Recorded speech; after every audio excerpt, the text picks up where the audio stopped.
everyone, welcome back to my channel. In today's video, I'm going to talk about 4 YA thrillers that I read recently. I've been really loving these kinds of books lately with like spooky season and Halloween around and all of that. I don't normally read a lot of these books, but I'm really loving these, and so I decided I would film a video just talking about these. I'm trying to cut down on like my wrap-ups that I film and how long they are, so I'm dividing them sort of like this into videos where you can just watch sort of the genres that you're interested in.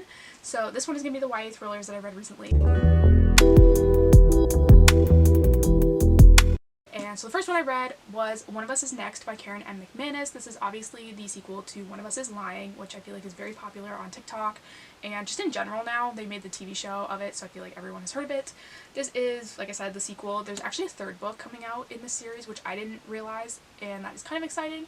And this one follows a sort of whole new plot line from the first book. In the first book, you're following a group of students who are in detention, and one of them dies, and they find out that this kid who died was planning on posting all kinds of gossip about the other kids the next day on this website he runs. And so they think that one of these kids in detention murdered him to stop him from posting that, and so they're trying to figure out who murdered him and, you know, why and all of that. So that's the first book. And then in this book, you're following, I believe it's the sister of one of the girls from the first book and her friend group. And you do see the other characters from the first book around in this one. And they're not like super prominent because a lot of them have like gone off to college and things like that. But in this one, you're following, like I said, the younger sister of one of them, I believe, and her friend group. And one day they get a text from someone who basically says, like, truth or dare, we're going to start playing this game. And they text this whole, you know, school saying, you know, we're playing this game. And the first girl gets this text saying, okay, you're up first, pick truth or dare. And she's like, oh, this is stupid, I'm gonna ignore this. Like, there's nothing, you know, real about this. They're just riding on the sort of like mystery of the murder from previous years. Like, they're just piggybacking off of that, basically. And so she's like, I'm not worried, like, they don't know anything about me, there's no secrets that I have that anyone could even expose that I would care about. So she ignores the text, and basically the rules are, if you don't respond, you automatically choose truth, and this person releases some, like, crazy truth about you to the whole school. And so, like I said, she's thinking, oh, I have nothing to lose, I have no secrets, whatever. And so she doesn't respond, and they end up leaking a truth about her that she didn't think anybody knew. And so now she's like, okay, this is like serious, like this person knows stuff that they shouldn't know.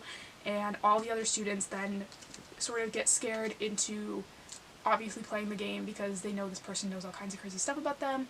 I thought this one was really, really good. I really love Karen M. McManus' writing, and there aren't many authors that I would actually say that about, but the first book in this series I didn't love. I gave it 3 stars, but only because I knew who the murderer was right off the bat, and that just, I feel like, kind of ruined that like mystery part of the book where you're like, oh my gosh, who was it? Because I knew the whole time who it was.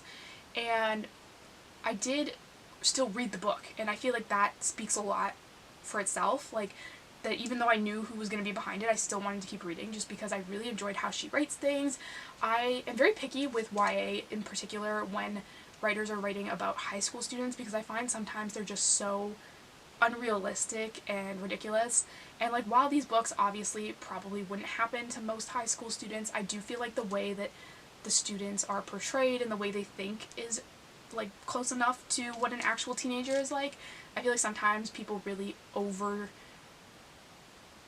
teenagers, I guess. They make them sound like adults, or they make them sound like little kids. Like, it's very hard to find a book that actually finds a good balance between the two, and I find that Karen M. McManus is really good with that, and so I do enjoy her YA books. And this one I gave 4.5 stars to. I really, really loved it. I flew through this. I think I read it in one day. And like I said, there's another one coming out, which I am really, really excited about. So I will definitely be picking that one up when it comes out. I'm not usually a fan of like sequels when it comes to thrillers because I find they're sort of just piggybacking off of something that was already done. And in this case, I thought it was funny because I actually love this one way more than the first one. So I'm definitely excited to see where the third one goes. There's sort of something at the end of this that could be like lead into the third book. So I'm curious if that's where she's going to go with it, or if she's just going to like pick up somewhere else. So really, really love this one. Definitely would recommend it. Next, I read The Project by Courtney Summers. This author is mostly known for her book called Sadie.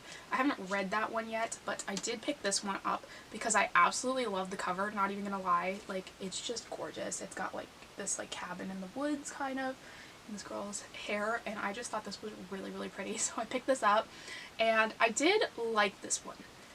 I didn't love it. I gave this one I think 3 or 3.5 stars, because this one, the synopsis is basically that there's these two sisters whose parents are killed in a car accident, and the older sister goes off to join what they call the Unity Project. And then at the beginning of this book, the younger sister, is standing on a like train platform or a subway platform or something, when the guy beside her says something about being in the Unity Project and then jumps in front of the train.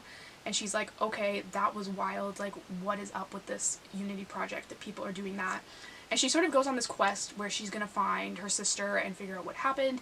And I don't know, I feel like I knew going into this that this dealt with a cult, and maybe you're not supposed to know that, but I feel like it would be so hard to read the synopsis of this and not get that it was about a cult.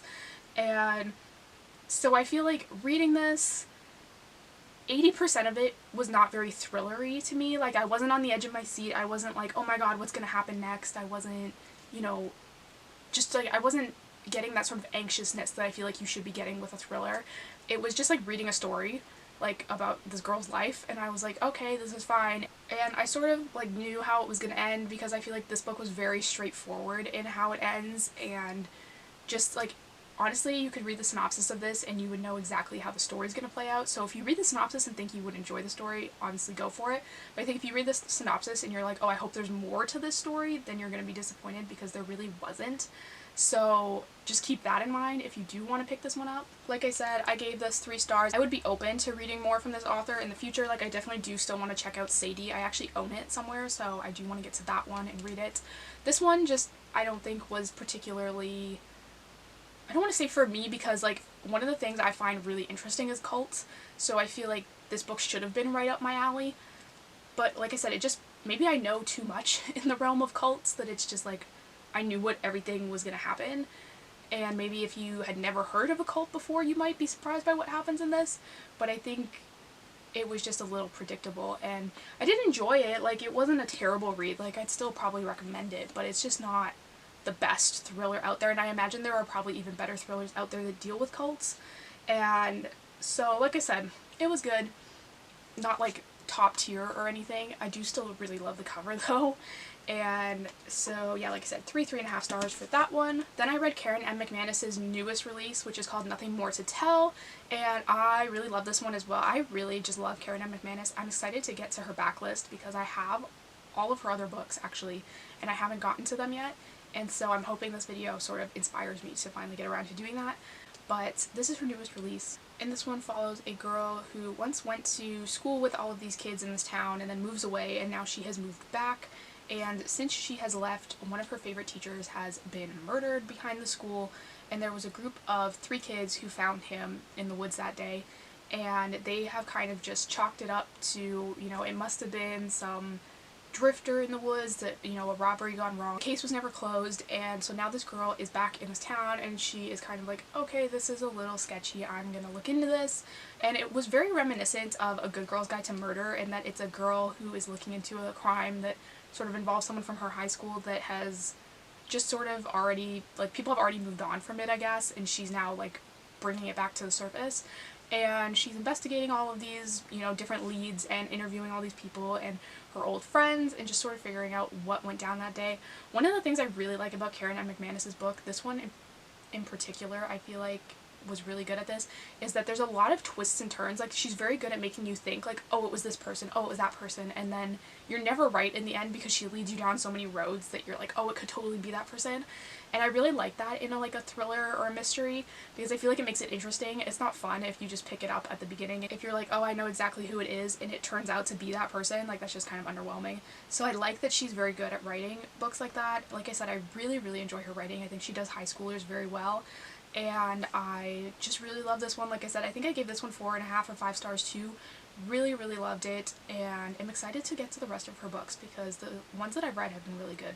And the last one that I read for this video is The Ivies by Alexa Donne, and this one I hadn't really heard much about, to be honest. I don't see this around a lot. I know the cover was around a lot when it released because that was what caught my eye, was I really love the cover of this one.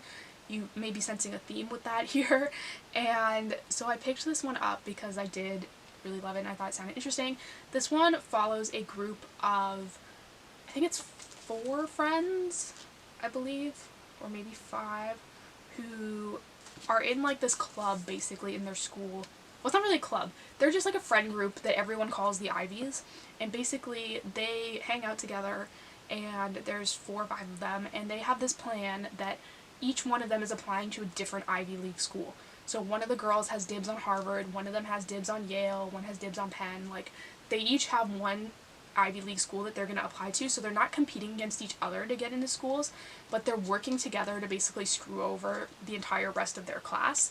Like, if someone else's GPA is getting too close to theirs, they will do something to sabotage their test, or if someone's trying to become president of some club, they'll do something to make sure they can't.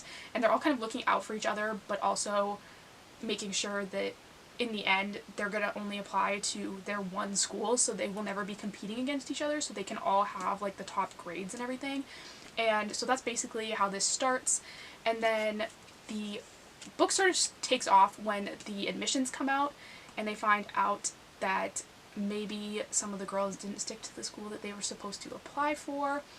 And then one of the girls gets into Harvard, and it was not her school that she was supposed to be applying to.